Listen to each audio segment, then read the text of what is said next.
इस वीडियो में बताई गई सारी जानकारी पब्लिक प्लेटफॉर्म पर उपलब्ध है। इसमें ऐसी कोई जानकारी नहीं दी गई है जिससे हमारे सुरक्षा बलों की गोपनीयता भंग होती है। डिफेंस डिटेक्टिव सेना का सम्मान करता है और उन्हीं जानकारियों के आधार पर काम करता है जो सार्वजनिक रूप से मौजूद हैं। नमस्कार दोस्तों, डिफेंस डिटेक्टिव के एक और एपिसोड में आप सभी का स्वागत है। मैं हूं आलोक।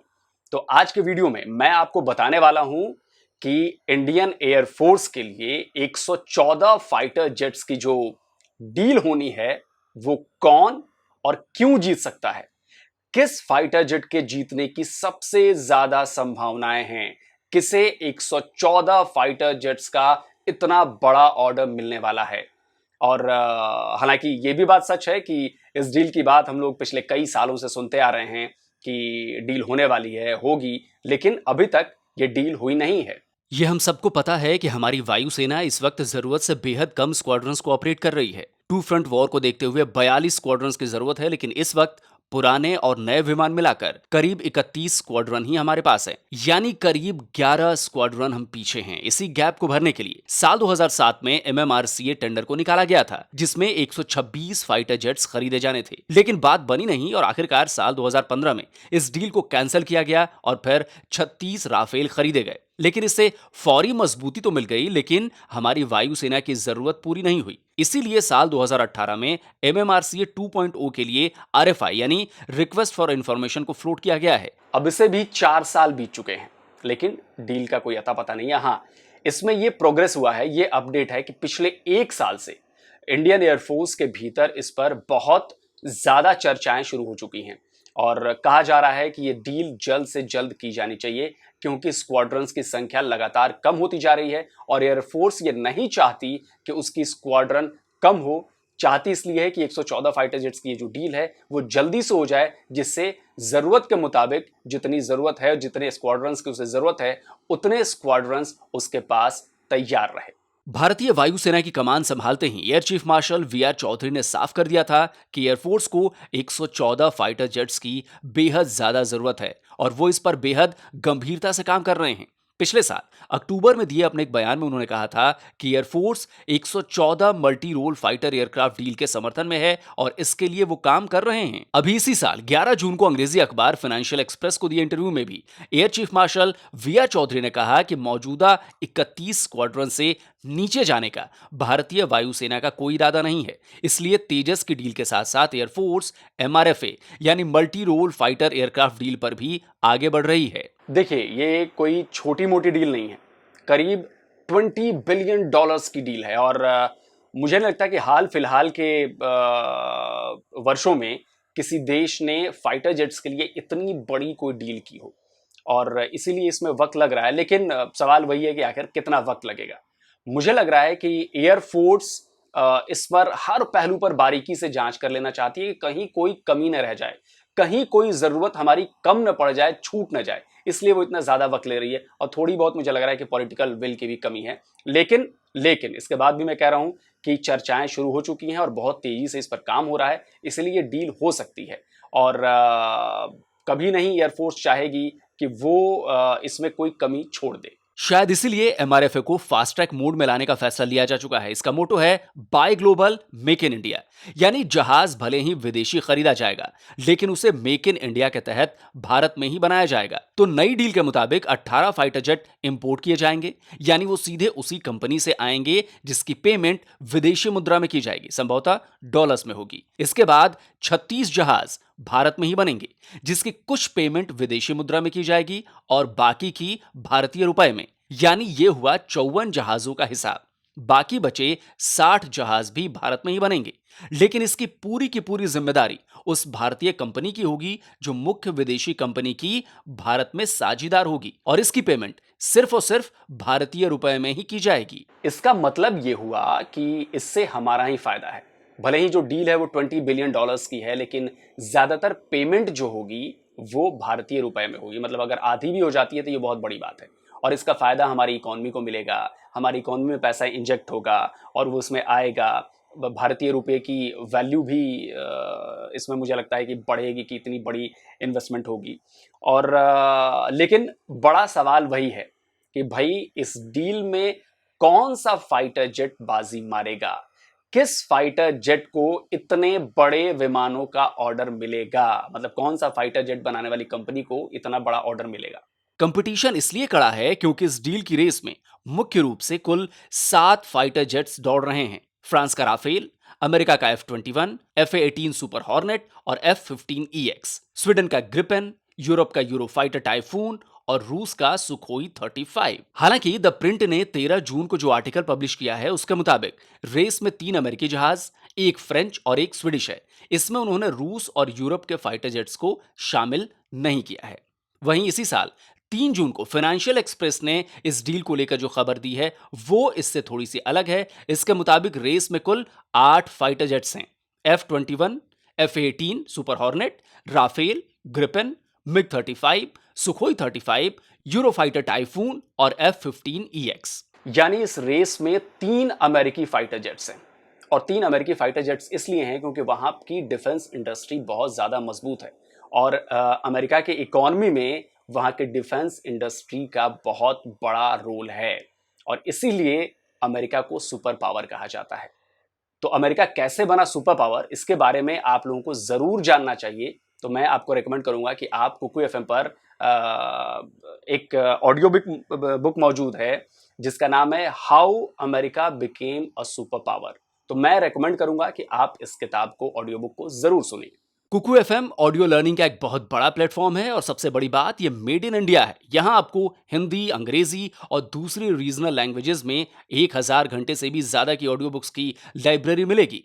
डिफेंस डिटेक्टिव के दर्शकों के लिए अभी कुकू एफएम पर एक्सक्लूसिव ऑफर चल रहा है। अगर आप कूपन कोड DDT50 का इस्तेमाल करेंगे तो आपको 50% तक का डिस्काउंट मिलेगा। यानी कुकू एफएम की सारी लाइब्रेरी की जो कॉस्ट है 399 रुपीज पर ईयर की, वो आपको सिर्फ 199 रुपीज में साल भर के लिए मिल जाएगी। ये ऑफर पहले 250 यूजर्स के लिए ही वैलिड है। इसका लिंक आपको नीचे कमेंट और डिस्क्रिप्शन बॉक्स में मिल जाएगा। वापस लौटते हैं अपने टॉपिक पर। तो ये जो डील होनी है इसके लिए सबसे बड़ा सवाल ये है कि भाई हमें किस टाइप के फाइटर जेट की जरूरत है, मल्टी रोल फाइटर जेट की या फिर एयर सुपीरियोरिटी वाले फाइटर जेट की। तो देखिए, एयर सुपीरियोरिटी वाले फाइटर जेट का कोई मतलब नहीं है क्योंकि ऑलरेडी हमारे पास सुखोई 30 MKI है जो एयर सुपीरियोरिटी वाला फाइटर जेट है और इसकी संख्या सबसे ज्यादा है। 270 प्लस हमारे पास सुखोई 30 MKI है। तो इसका मतलब यह हुआ कि एयर सुपीरियोरिटी वाले में जैसे F-15EX और अपना सुखोई 35, इन दोनों को लेने का कोई मतलब नहीं है क्योंकि उसके बराबर का विमान हमारे पास ऑलरेडी सुखोई 30 के रूप में मौजूद है। मिग-35 भी इस रेस में टक्कर नहीं दे सकता क्योंकि मिग-29 का ये अपग्रेडेड वर्जन है, इसीलिए इसे लेने का कोई फायदा नहीं है। F-18 सुपर हॉर्नेट मुख्य रूप से नेवी के लिए बनाया गया जहाज है। हालांकि इसे एयरफोर्स के लिए भी कंसीडर किया गया है, लेकिन इससे भी हमारा काम नहीं चलेगा। अब बचे 4 fighter jets, Rafale, Gripen, F-21 और यूरोफाइटर टाइफून। अब चूंकि हम राफेल को ऑपरेट कर रहे हैं, राफेल और यूरोफाइटर टाइफून करीब करीब एक ही कैटेगरी के फाइटर जेट्स हैं, इसीलिए यूरोफाइटर टाइफून को लेने का भी कोई मतलब नहीं है क्योंकि राफेल को हम टेस्ट कर चुके हैं। उसकी ट्रेनिंग से लेकर मेंटेनेंस तक सब कुछ जाना पहचाना है। अब आते हैं ग्रिपेन पर। स्वीडन की साब कंपनी द्वारा बनाया गया ये फाइटर अच्छा है, single engine multi role fighter है, पर भारतीय वायुसेना में शामिल होना इसकी किस्मत में नहीं है क्योंकि ये हमारे तेजस वाली कैटेगरी का फाइटर जेट्स है, तो इसको भी लेने का कोई फायदा नहीं है। चूंकि तेजस हमारा स्वदेशी फाइटर जेट है और कई मायनों में, कई लोगों को मेरी बातों पर भरोसा नहीं होगा, लेकिन कई मायनों में वो ग्रिपेन से बेहतर फाइटर जेट साबित होने वाला है, तो ग्रिपेन का नाम इस लिस्ट से हटा दिया जाना चाहिए। तो अब बाकी बचे कौन कौन? तो अब बाकी बचे राफेल और F-21। तो MRFA डील का जो मुख्य मुकाबला मेरे हिसाब से है वो इन्हीं दोनों फाइटर जेट्स के बीच है। इसीलिए लॉकहीड मार्टिन की तरफ से पूरा जोर लगा दिया गया है। टेक्नोलॉजी ट्रांसफर से लेकर मेक इन इंडिया तक का ऑफर मिल चुका है। टाटा के साथ उसकी पार्टनरशिप भी हो चुकी है। लॉकहीड मार्टिन की तरफ से और भी बहुत कुछ कहा जा रहा है। उनके मुताबिक F-21 सिर्फ भारत के लिए बनाया जाएगा, किसी भी देश को F-21 नहीं दिया जाएगा। इसके लिए कंपनी का तो यहां तक दावा है कि F-21 में कई तकनीकें F-22 और F-35 वाली भी होंगी, जिससे भारत की एयर पावर को भविष्य में और ज्यादा एडवांस होने में मदद मिलेगी। F-21 के लिए इतना सब कुछ ऑफर किया जा रहा है, लेकिन तब भी इससे बात नहीं बनने वाली। इसकी कई सारी वजहें हैं। पहली बात कि ये नहीं भूलना चाहिए कि चाहे बातें कितनी भी कर ली जाएं, आखिर ये है तो F-16 का ही अपग्रेडेड वर्जन। एक आध चीजें, एक आध नई तकनीक लगा देने से ये अलग फाइटर जेट नहीं बन जाएगा। दूसरा, पाकिस्तान बहुत पहले से F-16 को ऑपरेट कर रहा है, तो उसे इसके बारे में बहुत सारी डिटेल में जानकारी हासिल है। तीसरी वजह है इसका अमेरिकी होना। यह बहुत बड़ी वजह है। पाकिस्तान को अभी सबसे बड़ी दिक्कत क्या हो रही है? अमेरिका नाराज है तो उसने स्पेयर पार्ट्स और मेंटेनेंस में आनाकानी शुरू कर दी। नतीजा, पाकिस्तानी एयरफोर्स को परेशानियों का सामना करना पड़ रहा है। और यही नहीं, अमेरिकी फाइटर जेट लेने का मतलब है कि हमें फिर से जीरो से शुरुआत करना, क्योंकि ये नहीं भूलना चाहिए कि हमारी एयरफोर्स के पास अमेरिकी फाइटर जेट्स ऑपरेट करने का एक्सपीरियंस नहीं है। तो इसलिए होगा क्या कि भाई राफेल का पलड़ा जो है वो भारी है, और अमेरिकन फाइटर जेट्स को लेने का एक और ये है कि इसे यूज टू होने में बहुत लंबा वक्त लगेगा। तो फिलहाल मेरे हिसाब से राफेल जो है वो फ्रंट रनर है MRFA डील का। राफेल की इस डील को जीतने के चांसेस इसलिए भी ज्यादा हैं क्योंकि पहली वजह, हम राफेल को इस्तेमाल कर रहे हैं। दूसरी वजह, जिस तरह के मल्टी रोल फाइटर जेट की हमें जरूरत है उसके हर पैमाने पर राफेल खरा उतरा है। तीसरी वजह, राफेल अपनी कैटेगरी में दुनिया का सबसे शानदार फाइटर जेट है। चौथी वजह, राफेल के सामने F-21 का कोई मुकाबला ही नहीं है। और पांचवी वजह, फ्रेंच फाइटर जेट्स को ऑपरेट करने का इंडियन एयरफोर्स के पास लंबा अनुभव है। इन्हीं सारी वजहों से मैं भी राफेल के फेवर में हूं, तो इसीलिए मैं चाहता हूं कि राफेल ही खरीदे जाएं।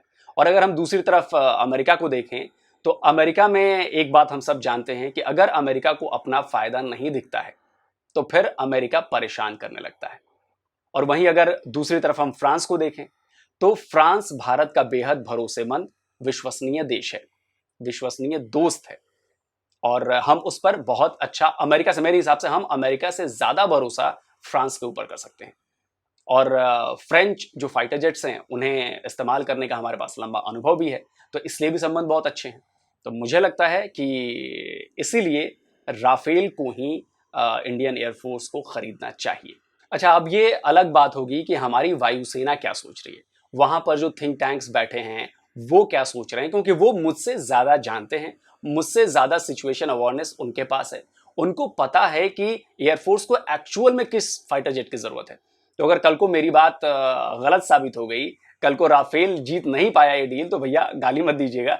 मेरी जितनी समझ है बाहर से देख के, एयरफोर्स के बाहर हूं मैं, तो बाहर से देख के जो मुझे जितना कुछ समझ में आया है उसके मुताबिक तो मुझे लग रहा है कि राफेल से बेहतर जेट इंडियन एयरफोर्स के लिए और को नहीं हो सकता। आपको क्या लगता है, ये आप मेरे कमेंट बॉक्स में जरूर बताएं। मैं कमेंट पढ़ूंगा और देखूंगा कि भाई किसके फेवर में ज्यादा बातें हो रही हैं। तो देखते हैं कि जनता मेरे साथ है कि क्या है। तो दोस्तों, उम्मीद है कि आपको डिफेंस डिटेक्टिव का आज का ये एपिसोड पसंद आया होगा। तो भाई अगर पसंद आया है तो इसे ज़्यादा से ज़्यादा लाइक कीजिए, ज़्यादा से ज़्यादा शेयर कीजिए। और एक शिकायत है भाई कि बहुत सारे लोग जो हैं वो वीडियो देखते हैं लेकिन सब्सक्राइब नहीं करते, देखते हैं और वापस चले जाते हैं, देखते हैं और वापस चले जाते हैं। तो भाई लोगों, आप लोगों से हाथ जोड़कर निवेदन है कि भाई सब्सक्राइब कीजिए और बेल आइकॉन जरूर दबाइए, क्योंकि ऐसा करने से जब भी मैं नया वीडियो अपलोड करूंगा आपको उसकी फौरन जानकारी मिलेगी। और आप जानते हैं कि डिफेंस डिटेक्टिव भी एक ऐसा चैनल है जहां पर आपको सबसे सटीक सबूतों के साथ और जानकारी से भरपूर वीडियो मिलती है। तो जल्दी हाजिर होता हूं एक और नए वीडियो के साथ। नमस्कार, जय हिंद।